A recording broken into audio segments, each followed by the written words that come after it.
Hello friend, இப்போ வந்து நம்ம கோழி வறுவல் எப்படி செய்யறது அப்படின்னு சொல்லி பார்க்கலாம்.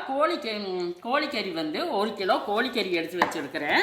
அதோடு சேர்த்து தயிர் 1 கப்பு போட்டு தயிர் மஞ்சத்தூள் உப்பு 3 தடவை கழுவி தயிரில் மஞ்சத்தூள் போட்டு ஊற வச்சுருக்கிறேன். அரை மணி நேரம் ஊறட்டு. அதோட வந்து 150 கிராம் சின்ன வெங்காயம் எடுத்துருக்கிறேன். சோம்பு 1 ஸ்பூனு, சீரக மிளகு அரை ஸ்பூனு, அதோட இஞ்சியும் பூண்டும் 100 கிராம் எடுத்துருக்கிறேன். அதோட சேர்த்து பட்டை கிராம்பு லவங்கம் ஸ்டாரு எல்லாத்தையும் சேர்த்து அதில் போட்டுக்கலாம். அதோடவே நம்ம வந்து பெருஞ்சீரகம், அதோடவே சின்ன சீரகம் மிளகு அதையும் சேர்த்து அப்படியே போட்டுக்கலாம். பெருஞ்சீரகத்தையும் அப்படியே போட்டுக்கலாம்.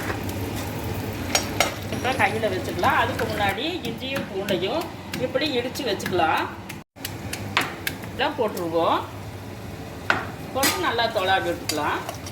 இது செவக்க வெந்த உடனே தான் நம்ம வந்து சிக்கன் போடணும். பெரிய ஸ்பூனில் 1 ஸ்பூனு மிளகாத்தூள் எடுத்துருக்குறோம். அப்புறம் காஷ்மீரின் கலருக்காக காஷ்மீர் மிளகாத்தூள் அது 1 ஸ்பூன் எடுத்துக்கிறோம்.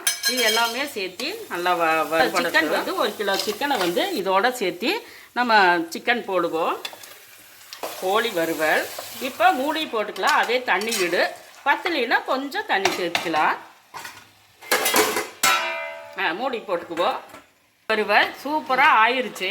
இப்போ சிக்கன் பவுட்ரு கொஞ்சம் லேசாக தூவி விட்டுக்கலாம். தண்ணி விட்டுருக்குது. தண்ணியே நம்ம ஊற்றக்கூடாது. கோழி வறுவலுக்கு நல்லா சூப்பராக வெந்துருச்சு. பார்ப்போம். சும்மா